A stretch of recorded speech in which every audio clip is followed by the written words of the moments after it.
Hey everyone, Ms.E here, and today we are going to draw an aquatic scene. Now let's get started. So the reason why we're doing another ocean theme project today is because we've actually been asked to. We have a friend from 4th grade who asked us if we could draw a ocean theme, just like what we did in winter with the 4th and 5th grade. So we're going to do something very similar, but we're not going to use the exact same animals because some of you have already done this project before. So I'm going to show you how to make a new aquatic scene, and we're going to do a bunch of new animals. So we're going to first start off with a treasure chest, just like we did in our last project. So the first thing we're going to do is we are going to draw a square, and this will be for the base of our chest. And then we're going to add a semicircle. This is going to be the top of our chest. I'm going to leave it just like that. If you want to, you can add like coins and jewelry coming from it. I'm going to leave it blank for now and see how our picture turns out, and I can always add to it later. Now, the reason why we start with the treasure chest is because our treasure chest is in the front of our picture, so it is the closest thing to us. So that part is called the foreground. So now we are going to add our ground, the bottom of our ocean. So we're just going to draw a line from one side of our treasure chest and draw the other side, the other line. Now we don't need it to be straight because if you look at the ground, even from a distance, it's not going to be perfectly straight. And typically you'll see rocks and sand at the bottom of the ocean, so the bottom's always changing a little bit, so it's okay that it's not a straight line. Now this will kind of help show that some of the things that are before this line are closer, so they're in the foreground. For example, let's learn how to draw a quick seashell. So the first thing we're going to do is we're going to draw an upside down triangle, but we're not going to close the bottom of it because we're going to add a smaller triangle right there. So that's like a little seashell. We're going to add some 3 lines kind of to show the ridges, because some of our seashells aren't smooth. They actually have little bumps alongside of them, like our scallops. And I'm going to draw another one right here, but this time it's going to look more like a fan. So I'm going to have our lines going out like that. And instead of doing a straight line like I did here, I'm going to do a curved line like that. And then I'm going to add our little open triangle down here.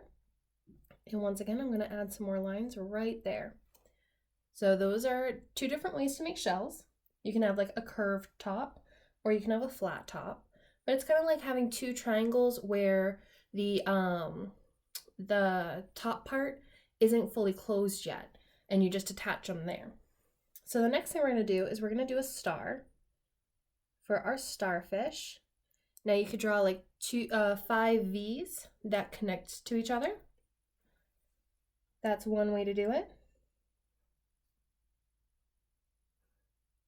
So see how I have 3 V's right now?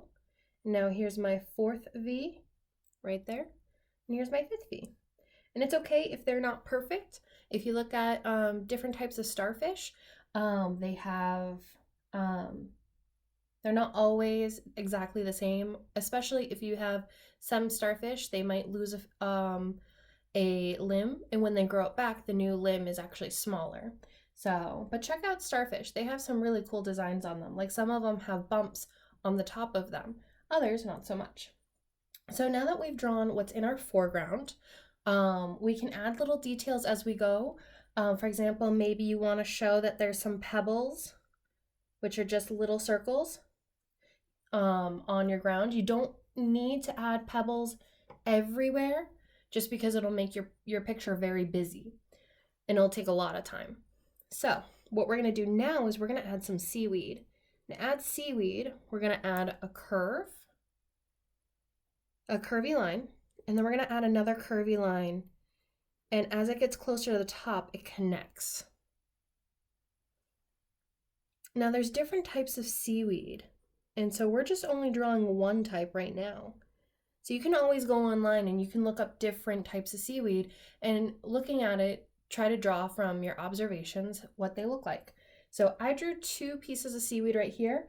I'm gonna draw 3 more over here. Seaweed doesn't always have the same length.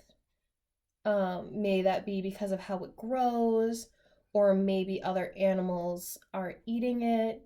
There's a variety of different reasons why it doesn't have to be the same size. So, excuse me. So now we have our seaweed. So now I'm going to teach you how to make some new animals. So for some of the animals that we drew, the last time that we've done this project was like fish. So now we are going to start by making an octopus. And the first thing we're going to do is we're going to make like an oval, but we're not going to close it up all the way. Now we're going to add a line right here. And we're going to curve it back in, but we're not going to connect it to this piece right here. So this piece right here is the body of our octopus, and this is one of our legs. Now octopus have 8 legs, so we're going to make 8 different limbs, but we don't have to make them come directly from here. We can suggest or imply that they are attached to our octopus by doing this. So we have our first limb is right there. We're going to add a second one right here. So what we've done is we've kind of closed that gap. So what we're going to do is we're going to add more legs behind the 2 legs we did. So what we're doing is we're drawing something, instead of seeing all of the legs right here, we're looking at it and it's like we're seeing it from the side. And when you look at, like, for example, in my hand, you can see all 5 fingers, but you don't see them individual like this. You see the first one is the closest, and it overlaps this part of my middle finger as well as my ring finger and my pinky finger right here. So what we're doing is we are overlapping our octopus's legs without drawing extra lines. So we've already drawn 2 legs, so we're going to draw 6 more. I'm going to make a really long one right here. It's kind of like our seaweed, where we make a curve and then we follow it back. So unlike our jellyfish that we did the other day, our octopus doesn't have to flow against the current. It actually can move around in the ocean using its legs. Pretty cool, right? And some of them have camouflage, and they'll change color to either hide or to stalk their prey. So now I've added 8 legs just by adding like some curled lines or some S lines, and then I made another line that connects it. Now I'm just going to add an eye. Now for the eye, I'm just going to draw a circle, and then I'm going to put a big black dot in the center, kind of like how we have our iris in the center of our eye. And then I'm just going to draw this line. This line is kind of to imply that our octopus eyes kind of pop out a little bit, but not a lot. So if we were drawing it from a different angle, you would kind of see the octopus's eyes popping out to the sides, unlike ours, which they stay in the front. So next, we're going to draw our jellyfish that we drew yesterday. So we're just going to draw like a little C. We're going to connect it. And then we're just going to add some tentacles, some little stingers. Now you can tell by the way that the stingers are going that the jellyfish is going this way. Meanwhile, our octopus's legs are going this way, so they're moving this way. Next, we're going to draw a dolphin. So that's going to be interesting. And the first thing we're going to do is we're going to draw this curved arc. So this is going to be one part of our dolphin. And starting above it a little bit, we're going to draw another curve. This is going to be the top of our dolphin. We're going to connect the top and the bottom right here, just like that, and that's going to be the snout of our dolphin. And then we're gonna make a half moon right here, and that's gonna be our tail. Now we just gotta add our flippers, which we can do with the letter V right here, and that's gonna be on the side of the dolphin that's closest to us. Then we're gonna make a little V right here on the outside, on the bottom of our dolphin to kind of show that it is behind, kind of like when I was showing you my fingers. We're drawing right in the farthest part from where we're seeing, so it's kind of another perspective. Now we're gonna add our fin that's on the back of our dolphin. We're gonna add a little eye. Now, if you are using a pencil or a thinner marker than I am, you can draw a line right here for their mouth, but you don't have to. Sometimes having a little less, it makes it more interesting. And the final animal we're gonna draw is a shark. Now what we're gonna do is we're gonna add a little curve right there. We're gonna do the opposite going this way. We're gonna draw it with a little blank spot right there. And then we're gonna connect up here with a V. We're gonna make another half moon, except this time our half moon is a little sharper. So see how it's kind of curved more here, more C shape, but here it has more pointier ends. Then we're gonna add a V shape right here, and that's for our fin. We're gonna add another one for the top fin. We're gonna add a final V right there for the other fin that we can't really see from where we are. We're gonna draw an eye. Unlike dolphins, sharks cannot breathe air, so they need gills.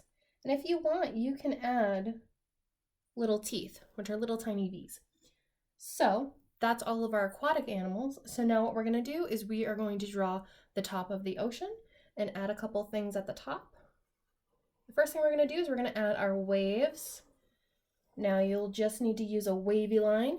If your line is not as wavy, so it's more of a gentle line, it will imply that there's not a lot of waves.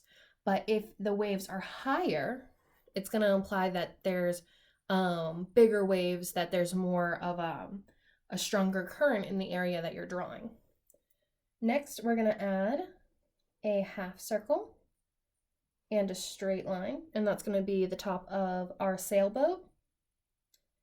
And then we're gonna draw a straight line at the top, and we're gonna make a triangle with part of that. So that's just gonna be a very simple sailboat, and it's gonna be from the front, so we're not gonna really see the paddle in the back. I may have miscalled it that, but I think it's called a paddle. And then we're gonna add a sun on one side. Now, if you wanted to be completely sunny day, you could stop right here, maybe add a couple of rays, but I wanna add some clouds. So I'm just gonna add some big bumpy lines right here, and I'm gonna add another one right here. And I'm gonna add one more cloud right here. And that's it. We drew an aquatic scene. Now you can, if you used pencil, you can outline with marker. I chose marker once again so you guys can see better. You can color this however you see fit. You can use crayons, you can use markers, you can use color pencils. I'm gonna use my markers, and so I'm gonna pause the video and then I'm gonna show you what it looks like when I'm all done. All right, so I'll see you guys in one moment.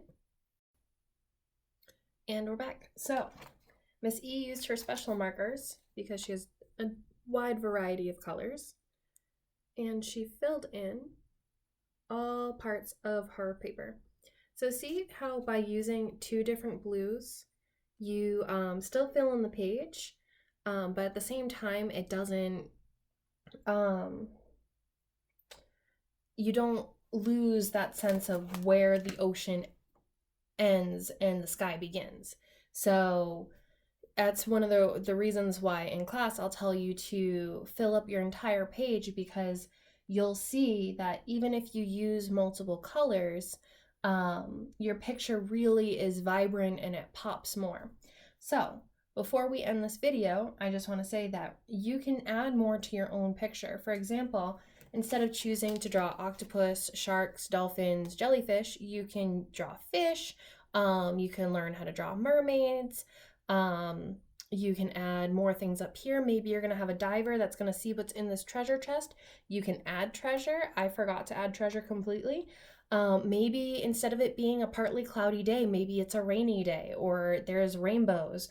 Or instead of having a sailboat, what if you had like a tankard or a buoy or an island?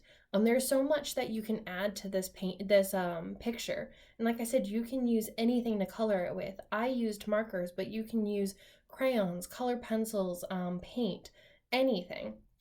So yeah, so this one was really fun, and I loved that it was one of our friends who actually asked if we could learn how to draw this. So if you have any thoughts on what you would like to see, feel free to message me on Dojo or to message us on Facebook when I post this. You can add it in the comments. So with that being said, my friends, I hope you enjoyed this video, and I hope to talk to you soon. Have a good day, guys. Bye.